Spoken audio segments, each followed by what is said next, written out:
এটি নিউজ দেখছেন প্রিয় দর্শক, আপনাদের সবাইকে আমন্ত্রণ জানাচ্ছি স্বপ্নধারা নিউজ আওয়ার এক্সট্রা সহযোগিতায় ক্যাম্পিয়ান স্কুল অ্যান্ড কলেজ এবং আলোক হেলথ কেয়ার অ্যান্ড হাসপাতাল। আপনাদের সঙ্গে রয়েছি আমি মুনি ইউসুফ।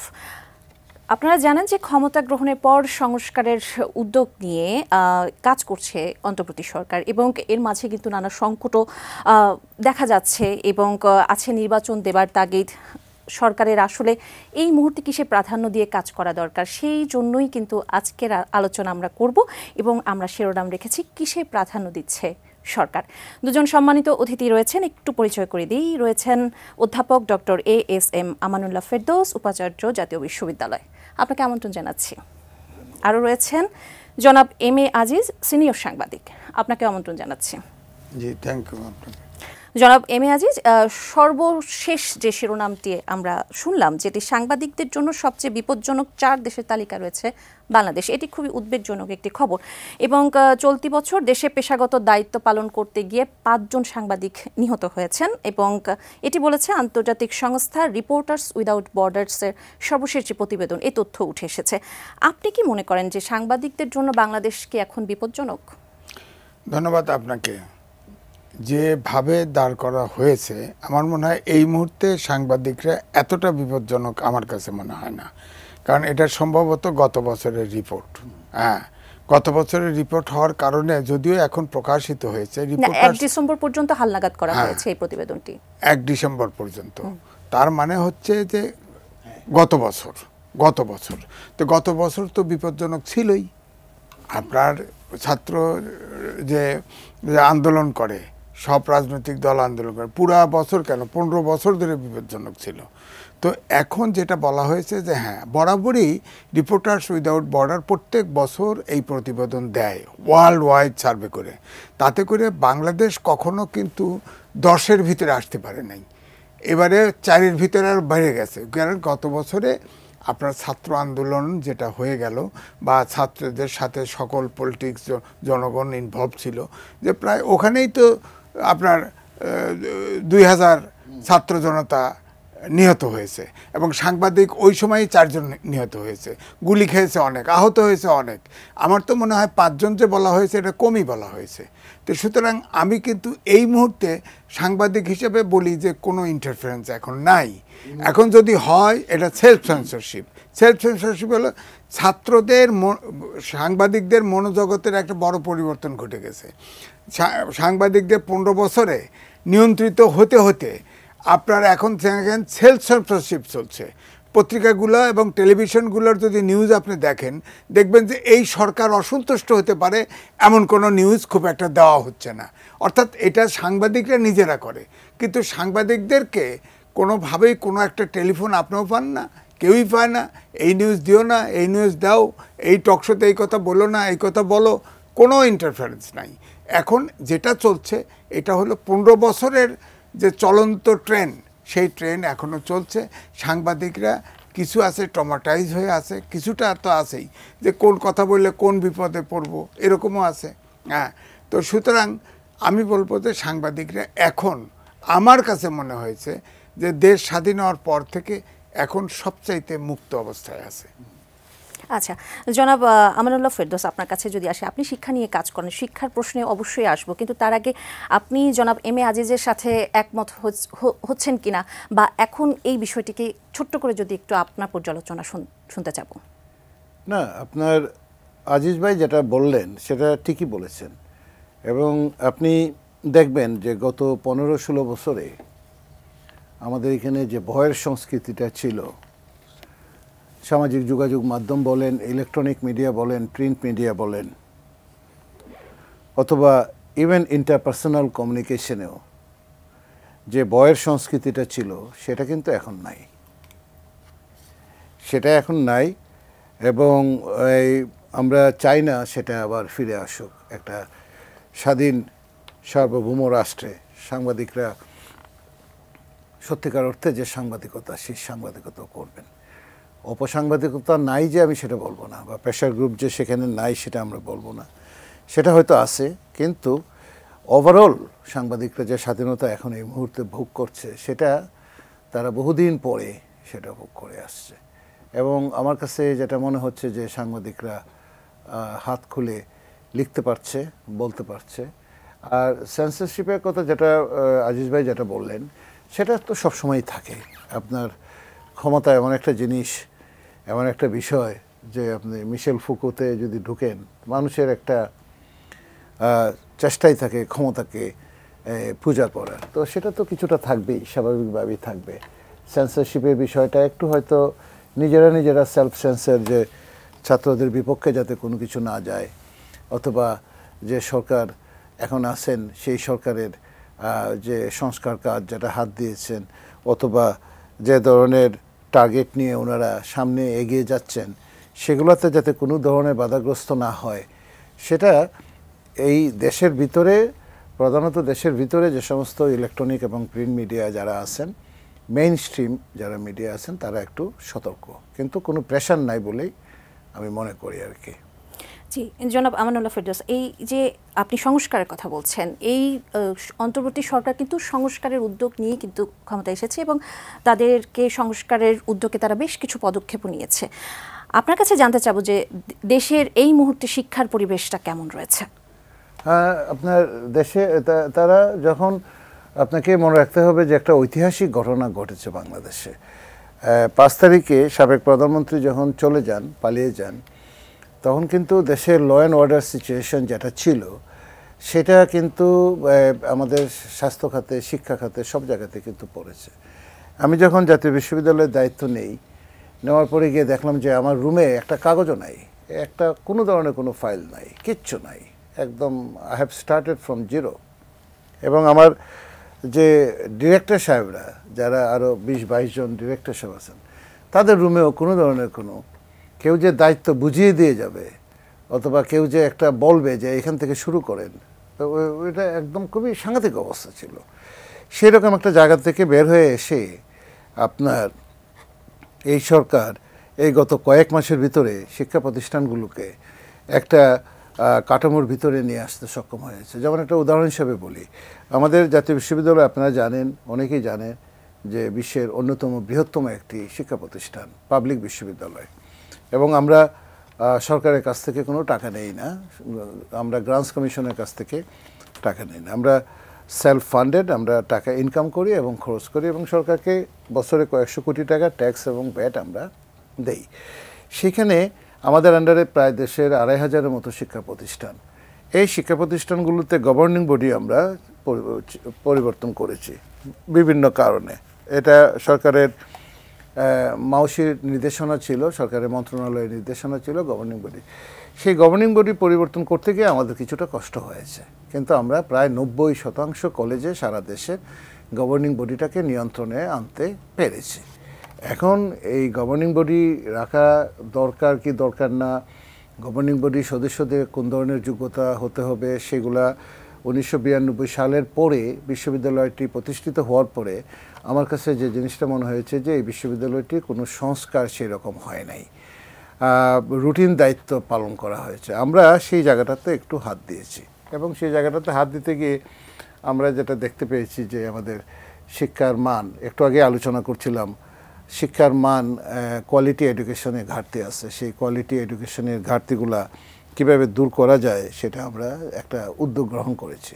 আমরা প্রথমবারের মতো সিলেবাসকে আমরা পরিবর্তন করতে যাচ্ছি, এবং সেই সিলেবাসটা যাতে একটা ব্লেন্ডেড এডুকেশন হয়, একটা টেকনিক্যাল কারিগরি শিক্ষার দিকে যাতে যায়, এবং অনার্স মাস্টার্স করবে, কিন্তু একই সঙ্গে অনার্স মাস্টার্সের সাথে সে যদি একটা টেকনিক্যাল কোর্স করে, তার যে 140 ক্রেডিট আছে অনার্সের, সেখান থেকে 20 ক্রেডিটের একটা টেকনিক্যাল কোর্স যদি সে করে, সে হয়তো পলিটিক্যাল সায়েন্সে অনার্স করছে, অথবা হিস্ট্রিতে, অথবা বাংলাতে, কিন্তু একই সঙ্গে যদি সে একটা টেকনিক্যাল কোর্স তার চয়েসে একটা টেকনিক্যাল কোর্স যদি করে, সার্টিফিকেট 1 কোর্স, সেটা যদি আবার অ্যাক্রিডিয়েটেড বাই বাহিরের যে সমস্ত সংস্থাগুলো, প্রফেশনাল বডি, তাদের যদি অ্যাক্রিডিয়েশন থাকে, তাহলে এই ছেলেমেয়েগুলা দেশের ভিতরে আপনার উদ্যোক্তা হিসেবে প্রতিষ্ঠিত হতে পারে। আর বিদেশে যদি চাকরি করতে যায়, তাহলে দেখা যাবে এখন যে 20-30 হাজার টাকা বেতনে যাচ্ছে, তখন সে 80-90 হাজার টাকা বার্গেনিং বার্গেন করতে পারে, যেটা ভারতে অথবা ইভেন পাকিস্তানে, ইভেন ইদানিং দেখা যাচ্ছে যে নেপালের ছেলেমেয়েরা বাইরে গিয়ে যারা কাজ করে তারা তাদের বার্গেনিং ক্যাপাসিটি ডেভেলপ করেছে।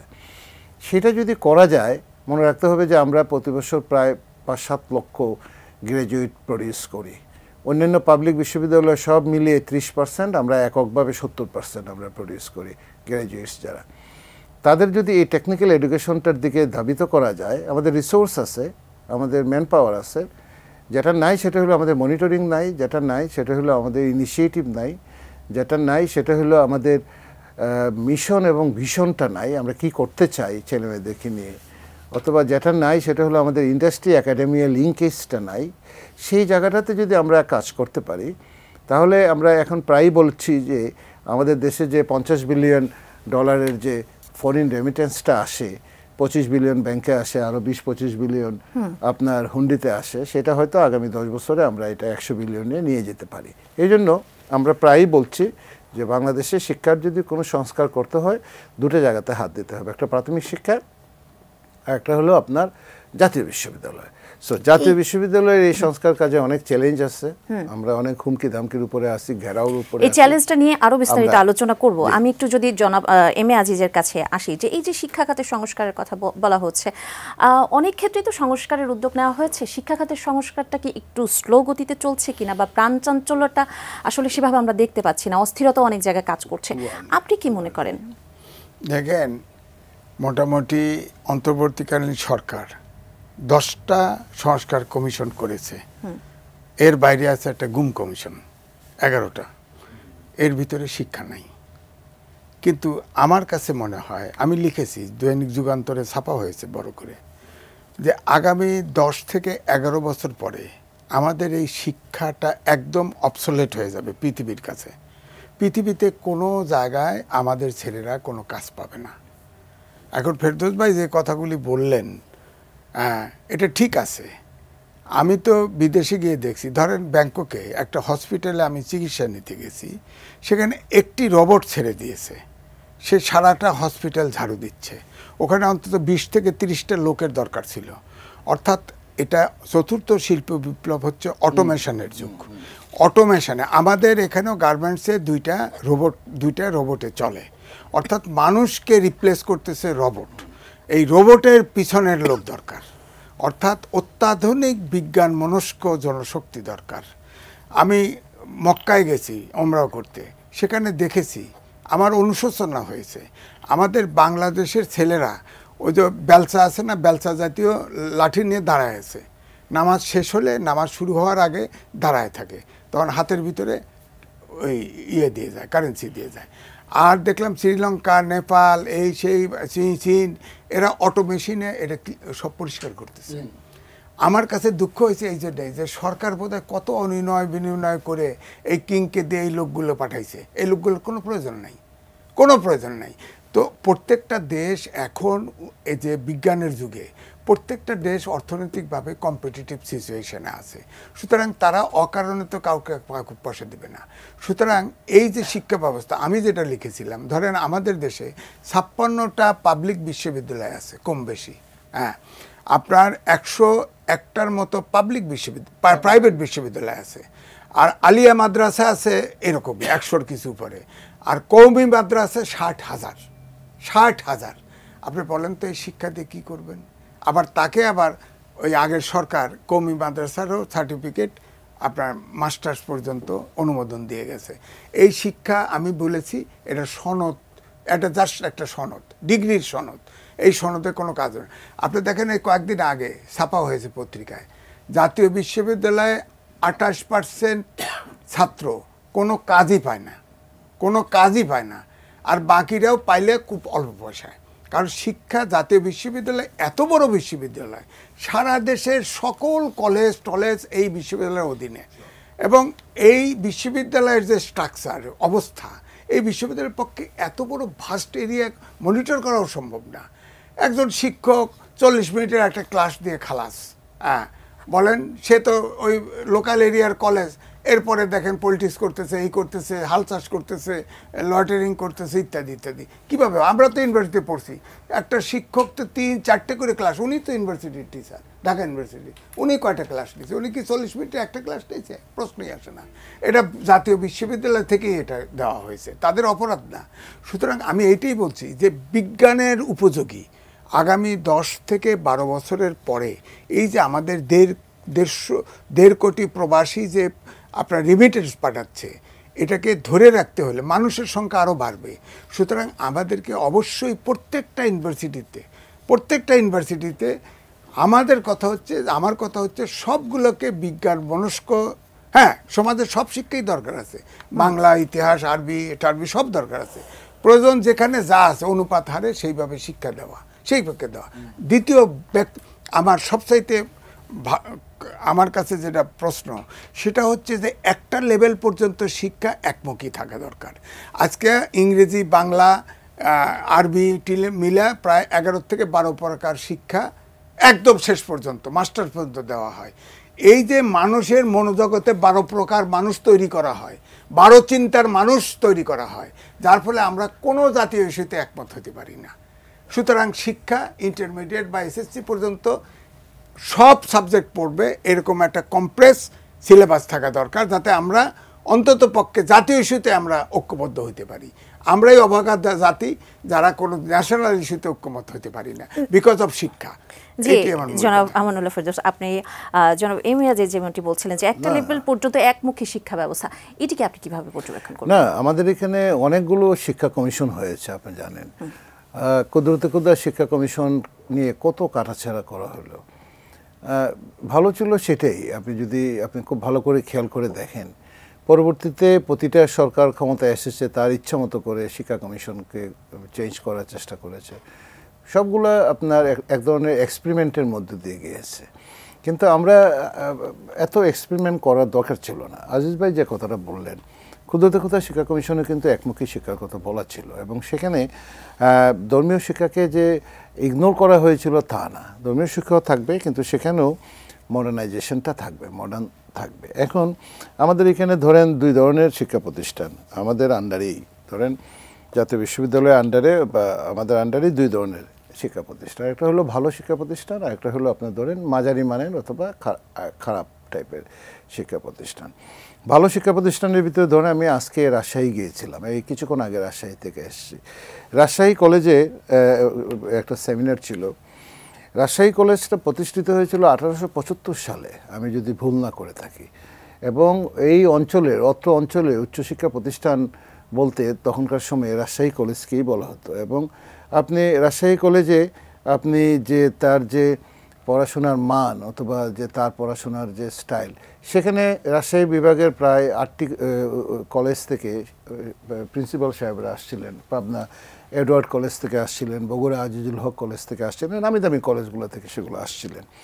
বা আপনি যদি কুমিল্লা ভিক্টোরিয়া কলেজের কথা বলেন, চিটাং কলেজের কথা বলেন, বরিশালের ব্রজমোহন কলেজের কথা বলেন, আবার সিলেটে এমসি কলেজের কথা বলেন, ঢাকা শহরে যদি আপনি ভালো কলেজগুলো যেগুলো আপনার খুব ভালো ছাত্রছাত্রী প্রডিউস করে, তারাও তো আমাদের আন্ডারে, জাতীয় বিশ্ববিদ্যালয়ের আন্ডারেই তো, সিলেবাস তো তাদের আন্ডারে। এই কলেজগুলো যদি মডেল হিসেবে ভালো করতে পারে, এই কলেজগুলো যদি ভালো ছাত্রছাত্রী প্রডিউস করতে পারে, তাহলে অন্য কলেজগুলো কেন পারছে না, তার একটা কম্পারেটিভ অ্যানালিসিসের দিকে আমরা যাচ্ছি। কোথায় সমস্যা আছে সেই জায়গাগুলোকে আমাদেরকে ইমপ্রুভ করা। আরেকটা হলো রাজনৈতিক বিবেচনায় আমরা যত্রতত্র অনার্স মাস্টার্স খুলে একদম প্রত্যন্ত অঞ্চলে আমরা এই কাজগুলো করেছি। সেই কাজগুলোকে আমরা কতটুকু সংস্কারের ভিতরে নিয়ে আসতে পারি সেটার দিকে আমরা। আরেকটা হলো যে মনিটরিংটা নাই, মনিটরিংটা আমাদেরকে কীভাবে বাড়াতে হবে সেই জায়গাটাতে হাত দিতে। এখন মনে হচ্ছে 1992 সালে প্রতিষ্ঠিত হওয়ার পরে জাতীয় বিশ্ববিদ্যালয়ের অনেক কিছু আমাদেরকে একদম নতুন করে ভাবতে হচ্ছে এবং চিন্তা করতে হচ্ছে। এখন আপনি আজিজ ভাই যে কথাটা বললেন, আর্টিফিশিয়াল ইন্টেলিজেন্সের যুগ, এখন ডিভিশন অফ লেবার আস্তে আস্তে কমে যাচ্ছে, এখন আপনার অটোমেশনের যুগ। এখন আমাদের ছেলেমেয়েরা কোন ধরনের বাজারে ঢুকবে, কি চাকরি চাচ্ছে, দেশের ভিতরে অথবা দেশের বাহিরে। এখন জাতীয় বিশ্ববিদ্যালয়ের অধীনেই কালকে আমি একটা কলেজে গিয়েছিলাম, ফ্যাশন টেকনোলজি কলেজ ধানমন্ডিতে, চমৎকার পারফরমেন্স। এবং সকালে গিয়েছিলাম তেজগাঁ কলেজের সিইসি ডিপার্টমেন্ট, তাদের computer science engineering department, excellent performance. আপনি কলেজের বাইরে থেকে আপনি বুঝতে পারবেন না যে এটার ভিতরে এই পরিমাণ আপনার রিসোর্স এবং ছেলেমেয়েরা কী পরিমাণ আপনার স্বতঃস্ফূর্তভাবে সিরিয়াসলি কাজ করছে। এই ছেলেমেয়েগুলোই তো পাবলিক ইউনিভার্সিটিতে এবং এই যে বিভিন্ন জায়গাতে যাচ্ছে। সো সেই জায়গাটাতে আমরা এই চতুর্থ শিল্প বিপ্লব অথবা পঞ্চম শিল্প বিপ্লবের কথা যদি চিন্তা করি, অটোমেশনের কথা যদি চিন্তা করি, জ্ঞান বিজ্ঞানের কথা যদি চিন্তা করি, তাহলে হিউম্যান রিসোর্স ডেভেলপমেন্টের সব থেকে লোয়েস্ট কন্ট্রিবিউশন ছিল গত 52 বছরে বাংলাদেশে, যেটা প্রফেসর ওয়াহিদুল হক সাহেব 1994-এ বলেছিলেন যে পোস্ট কলোনিয়াল সোসাইটিতে আমাদের মতো দেশগুলোতে উন্নয়ন মানে হলো মানব সম্পদের উন্নয়ন, আর সেই মানব সম্পদের উন্নয়নে আপনি শিক্ষার বাজেট 3%-এর নিচে জিডিপির, তাই যদি হয় আরো কম, এবং আপনার পার্শ্ববর্তী দেশগুলোতে কত। এই জন্য আমরা এবার চাচ্ছি আমাদের এই গত 52 বছরে আমরা একজন ভালো শিক্ষা উপদেষ্টা পেয়েছি এবং প্রধান উপদেষ্টা পেয়েছি, দুইজনই অধ্যাপক এবং দুজনেরই কোনো ব্যক্তিগত এজেন্ডা নাই, এবং ওনারা বুঝতে সক্ষম হয়েছেন মনে হয় যে আমাদের শিক্ষার বাজেট। কালকে একটা পত্রিকাতে দেখছিলাম, জনাব আমানুল্লাহ ফেরদৌস, আপনি যেটি বলছিলেন যে বিশ্বের সাথে তাল মিলিয়ে আমাদেরকে এগিয়ে যেতে হবে, আমাদের শিক্ষার্থীদেরকে সেভাবেই তৈরি করতে হবে, সেই বিষয়ে আপনারা কাজ করছেন। কাজের আরেকটু বিস্তারিত শুনুন। আমরা যেটা বলছি যে আমরা একটা ব্লেন্ডেড এডুকেশনের কথা চিন্তা করতে পারি। আমি গত সপ্তাহে লন্ডনে আপনার ব্রিটিশ টেকনিক্যাল এডুকেশন দুটো বোর্ডের সাথে কথা বলে এসেছি, এবং নেদারল্যান্ডে তারা কাজ করতে চাচ্ছে আমাদের সাথে, জার্মানি কাজ করতে চাচ্ছে, অস্ট্রেলিয়া কাজ করতে চাচ্ছে। ইনফ্যাক্ট তাদের প্রেজেন্স এখানে ছিল, তারা অনেকেই চলে যায়, তাদেরকে যেহেতু এন্টারটেইন করা হয় নাই। ইনফ্যাক্ট তাদের দুই একটা গ্রুপ তো এখানে আসেই, যারা এখানে কাজ করছে। আন্তর্জাতিক সংস্থাগুলো আমাদেরকে সাহায্য করতে চাচ্ছে। রিসোর্সের কোনো সমস্যা আমি কিন্তু দেখছি না। যেটা হলো যে আমার মিশন এবং ভিশনটা কি, আমি এই বাচ্চাদেরকে যে প্রডিউস করছি, 5-7 লক্ষ গ্র্যাজুয়েট প্রডিউস করছি, তাদেরকে আমি কোন রোলটাতে দেখতে চাই দেশের ভিতরে। আমরা কি তাদেরকে এন্টারপ্রেনিউর হিসেবে গড়ে তুলতে চাই? আপনি একটা জিনিস খেয়াল করে দেখেন যে কথাটা বলছিলাম প্রফেসর ওয়াহিদুল হকের কথা, হিউম্যান ডেভেলপমেন্ট ইন্ডেক্সে যে সেখানে প্রথমেই বলা আছে শিক্ষা এবং এমপ্লয়মেন্ট জেনারেশন শিক্ষিত করতে পারলে, সঠিক শিক্ষিত করতে পারলে এমপ্লয়মেন্ট জেনারেশন তারা নিজেরাই করবে। উদাহরণ চায়না, উদাহরণ আপনার ধরেন এই যে সাউথ কোরিয়া, উদাহরণ হলো আপনার সিঙ্গাপুর, উদাহরণ হলো আপনার মালয়েশিয়া, ইভেন থাইল্যান্ড। ইদানিং আপনি দেখেন যে শ্রীলঙ্কার গ্র্যাজুয়েটরা ভালো করছে। ইভেন আপনি যাকে পছন্দ করেন না, পাকিস্তান, তাদের গ্র্যাজুয়েটরা কিন্তু ভালো করছে ইন্টারন্যাশনাল কনটেক্সটের ভিতরে। কেন? তারা সায়েন্স টেকনোলজির দিকে ধাবিত হচ্ছে। আপনি সোশ্যাল সায়েন্স পড়বেন, আপনি আর্টস পড়বেন, আপনি লিবারেল আর্টস পড়বেন, দরকার, বিজনেস পড়বেন, দরকার, কিন্তু সব কিছুর সাথে যা রাজেশ ভাই একটু আগে বলছেন, সব কিছুর সাথেই আইসিটি, বিভিন্ন ধরনের আপনার টেকনোলজি অ্যাড করে ইদানিং কোর্সেসগুলো এত ব্ল্যান্ডেড হয়ে গেছে যে এখানে আপনার পিছনে বসে থাকার আর কোনো সুযোগ নেই বা কোনো ধরনের কোনো, এবং আপনার সরকার কাজ করবে। আমি একটা উদাহরণ হিসেবে আপনাকে বলি, দেখেন আজকে ফ্রিল্যান্সিংয়ে সারা বিশ্বে এই ভারতের অবস্থান হলো 1, তারা প্রায় $70-80 বিলিয়ন ফ্রিল্যান্সিং থেকে ইনকাম করে। আমাদের দেশে কোনো ধরনের গভর্নমেন্টের সাপোর্ট ছাড়া, পলিসি সাপোর্ট ছাড়া, কোনো ব্যাংকের টাকা না মেরে দিয়ে, একদম কোনো ধরনের কোনো সাপোর্ট নাই, আমরা কিন্তু বিশ্বে ফ্রিল্যান্সিংয়ে 2nd place. Bangladesh $4-5 billion freelancing থেকে আসে। আমাদের ছেলেমেয়েরা, আমাদের মেয়েরা, আমাদের ছেলেরা ঘরে বসে বসে ফ্রিল্যান্সিং।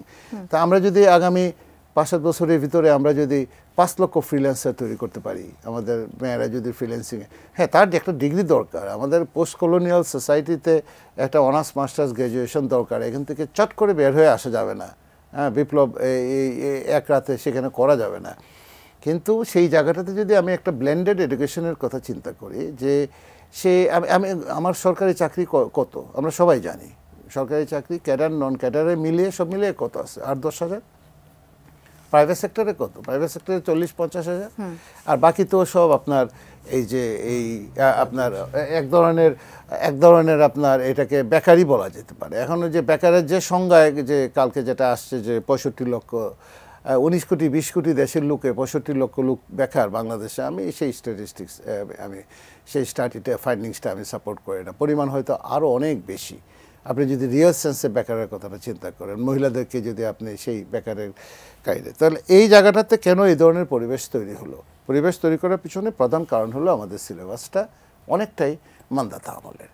আমরা আশেপাশে দেশগুলো কি পড়াচ্ছে কি করছে সেটার দিকে আমাদের কোনো নজর নেই। আর একই সঙ্গে আপনার শুধু সিলেবাস করলেই তো হবে না, আপনার শিক্ষকদেরকে ট্রেনিং দেওয়া, শিক্ষকদেরকে রিসোর্স দেওয়া, শিক্ষকদের বেতন ভাতা বৃদ্ধি করা, এবং শিক্ষকরা অনার্স মাস্টার্স কলেজে পড়াচ্ছেন 5-7 হাজার টাকা বেতন পান, এমপিও পাচ্ছেন না। হ্যাঁ, অনেক শিক্ষকরা আছেন এমপিও পাচ্ছেন না। বিভিন্ন কারণও আছে। 2015 সালের পর থেকে অনেকেই যত্রতত্রভাবে কলেজে পড়ানো শুরু করে দিয়েছেন, এমপিও তো হবেই একদিন। সেটা এখন যা হওয়ার হয়ে গেছে, তাদেরকে তো এমপিও দিতে হবে, তাদেরকে তো আনতে হবে এই একটা স্ট্রাকচারের ভিতরে, কোনো একটা স্ট্রাকচারের ভিতরে তো একটা স্ক্রিনিং করে হলো তো আনতে হবে তাদেরকে, কারণ তারা তো অনার্স মাস্টার্স পড়াচ্ছে কলেজগুলোতে অনেক সময় ধরে। এই জায়গাগুলো যদি আপনি চিন্তা করেন, তাহলে আপনি দেখবেন যে টোটাল সেক্টরটাতেই আপনার এক ধরনের বড় ধরনের সংস্কার প্রয়োজন। এবং এই বড় ধরনের সংস্কারের ভিতরে আমি যে কথাটা বলতে চাই, এই সংস্কারটা কি সরকার পর্যন্ত পৌঁছাচ্ছে? যে হ্যাঁ, সরকার পর্যন্ত পৌঁছাচ্ছে। সরকারের শিক্ষা সচিব, বর্তমান শিক্ষা সচিব, ক্যাবিনেট সেক্রেটারি এবং বর্তমান শিক্ষা উপদেষ্টা, প্রধান উপদেষ্টা, ওনারা খুব ভালোভাবে অবগত, সচেতন, খুবই সেন্সিটিভ। বারবার বলছেন যে আমরা করছি, আস্তে আস্তে করছি। এখন 15, 16, 17 বছর, 52 বছরের সমস্ত জঞ্জাল একসাথে আপনি 1-2 মাস 6 মাসে সমাধান করে ফেলতে পারবেন, এটা তো ভাবার কোনো কারণ নেই। তবে উদ্যোগটা গ্রহণ করা হয়েছে। আমরা মনে হয় যে আমরা প্রবলেমটা আইডেন্টিফাই করতে পেরেছি। সমস্যার সমাধানের একটা প্রধান লক্ষণ হলো যে আপনার প্রবলেমটা আছে কিনা এটা স্বীকার করা। জনাব এম এ আজিজ, আপনার কাছে যদি আসি, তিনি যেমনটি বলছিলেন যে জঞ্জাল জমে গেছে, আসলে সব সেক্টরেই তো জঞ্জাল জমে গেছে। এই জঞ্জালটুকু সংস্কারের উদ্যোগে কিন্তু নেওয়া হচ্ছে। এখন এই মুহূর্তে এই অন্তর্বর্তী সরকারের কোন জঞ্জালটা সবার আগে সরানো উচিত বলে আপনার মনে হয়? দেখেন, আমি প্রত্যাশা করেছিলাম যে শিক্ষা সংস্কার কমিশন থাকবে, কিন্তু নাই। গণমাধ্যম কমিশন আছে, কিন্তু শিক্ষাটা একদমই অবহেলিত। আপনার দক্ষিণ এশিয়ার ভিতরে শিক্ষকদের বেতন সবচেয়ে কম, বাজেট সবচাইতে বাংলাদেশের কম, সবচেয়ে কম, এবং 1.83 না কত % বাজেটের। তো এটা কোনো শিক্ষার কোনো বাজেটই না।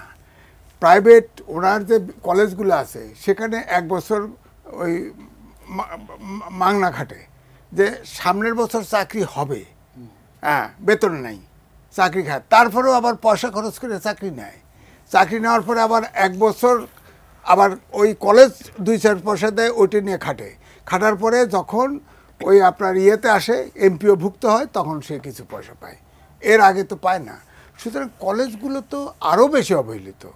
আপনি এইটা বিবেচনা আনতে হবে। এই গত বছরের যে জরিপ, কোন কোম্পানি কোন অর্গানাইজেশন জরিপ করে, বাংলাদেশের 1000 পৃথিবীর 1000 বিশ্ববিদ্যালয়ের রেটিংয়ে বাংলাদেশের কোনো বিশ্ববিদ্যালয় নাই, শুধু জাহাঙ্গীরনগর ইউনিভার্সিটি আছে। আচ্ছা, তারপরে ধরেন এটাতে রিসার্চ অমক টমক যুক্ত আছে, বুঝলাম। র্যাঙ্কিং এ ঢাকা ইউনিভার্সিটি এবং বুয়েট আছে, তবে মানে 1000-এর ভিতরে আছে, নিচে আর কি, হ্যাঁ, তো 500-এর ভিতরে আছে। কিন্তু ভারত, পাকিস্তান, নেপাল, এমনকি আফগানিস্তানের চেয়ে নিচে আছি আমরা। অর্থাৎ আমরা এই রেটিংয়ে আপনাকে হিসাব করতে হবে যে শিক্ষা ব্যবস্থা বাংলাদেশে কোনো নজরই দেওয়া হয় না। কারণ শিক্ষা খাত সরাসরি গভর্নমেন্টকে তাড়া করতে পারে না, কারণ এখানে তো শিক্ষিত লোকরা থাকে। সারা বিশ্বে অনেক ইউরোপিয়ান দেশের শিক্ষকরা একদম টপ প্রেস্টিজ পায়, এয়ারপোর্টে গেলে তার ইমিগ্রেশন হয় না, এরকম মানে ভিভিআইপি তার মর্যাদা পায়। আমাদের শিক্ষকরা যেমন চাকরিও পায়, কোনো জায়গায় চাকরি না পায়, শিক্ষকতা চাকরি, বেতনও হচ্ছে, যা পায় তাই দিয়েই থাকে, কারণ বেকারের দেশ, এই সুযোগটা নেওয়া হয়। সুতরাং শিক্ষা ব্যবস্থা ছাড়া শিক্ষাকে আপনার অটোমেশনের যুগের সাথে, ধরেন এখন আপনার ডাক্তার অপারেশন করে, রোবট অপারেশন করবে। আপনার সুতা কোন দিকে অপারেশন চাকু চালাতে হবে, রোবটকে ওই প্রোগ্রাম দিতে হবে, সেই লোকটি দরকার। আপনার ডায়াগনোসিস করার লোকটা দরকার। আর ডাক্তাররা যে বের করতেছেন, এই ডাক্তার যদি এইটা না জানে, সে প্রোগ্রাম করতে হবে এবং মেজারমেন্টটা দিতে হবে এবং ডায়াগনোসিস করতে হবে প্রকৃত রোগটা কি। যেমন ধরেন আমার জিহ্বায় ঘা হয়েছে ডায়াবেটিক্স থেকে, বাংলাদেশের বড় 3 ডাক্তারের কাছে গেছে, আমার ক্যান্সার হয়েছে, জিহ্বায় অপারেশন করতে হবে, বলেন আমাকে ব্যাংককে নিয়ে গেছে, টিপ দিয়ে জিব্বাই টিপাতে আঙুল টিপ দিয়ে কয় নো ক্যান্সার, নো ক্যান্সার, ওষুধ দিচ্ছে, আমি অল রাইট, আমি অল রাইট। তো এই জন্যই বলছি যে ডায়াগনোসিসটা বড়। আমাদের দেশে আপনার ডাক্তারের কাছে যাইবেন, আপনার অ্যাসিস্ট্যান্ট যে মাত্র পাস করছে ও আপনার সব ব্রিফিং নিচ্ছে, নিয়ে ও যা লিখে দিল, আর যার প্রফেসরের কাছে গেলেন সে আপনার সাথে কথাই বলতেছে না। পাইবেন দু একজন পাইবেন না। সুতরাং টোটাল আপনাকে তো এই যে সংস্কারের কথা যে আপনার ফেরদৌস ভাই বলছেন, সংস্কার তো সর্ব জায়গায় লাগবে। আমাদের সমাজে যেমন সব জায়গায় লাগবে, এখানেও সব জায়গায় লাগবে। এই কথা সূত্র ধরেই যদি আপনার কাছে জিজ্ঞেস করি যে শিক্ষার কথা তো অনেক শুনলাম, শিক্ষার্থীদের শিক্ষার কথা আসছে, রাজনৈতিক পট পরিবর্তনের পরবর্তী সময়ে এখন আসলে রাজনীতিবিদদের কি শিক্ষা প্রয়োজন বা রাজনীতির কি শিক্ষাটা সংস্কার প্রয়োজন বলে মনে করেন? হ্যাঁ, রাজনীতিবিদ দেখেন, সংস্কার কমিশন 11টা হয়েছে টোটাল। রাজনৈতিক দলগুলোর ভিতরেও সংস্কার দরকার, এই কথা কিন্তু রাজনীতিবিদরা বলে না। তাদের নির্বাচনটা প্রায়োরিটি। হ্যাঁ, আমি বলবো যে হ্যাঁ, রাজনৈতিক দল তো কোনো আপনার দাতব্য প্রতিষ্ঠান না, অবশ্যই নির্বাচন চাইবে, কিন্তু তাদের ভিতরেও তো একটা মানবিক, ছাত্ররা যে দাবিগুলো শেষে করছে, ধরেন এই যে তারা ফেসিবাদ বিলুপ চায়, মানবিক বাংলাদেশ চায়, সুশাসন চায়, আইন শাসন চায়, গণতন্ত্র চায়, এটা তো স্বাধীনতা যুদ্ধেরও এটাই ভিন্ন ভাষায় এই দাবিই ছিল। তো এই দাবিতে হোসেন মোহাম্মদ এরশাদের সময় আন্দোলন, কয়েক দফা আন্দোলন দিল, রক্ত দিল, কিন্তু আমরা তো জায়গায় পৌঁছাইতে পারি না।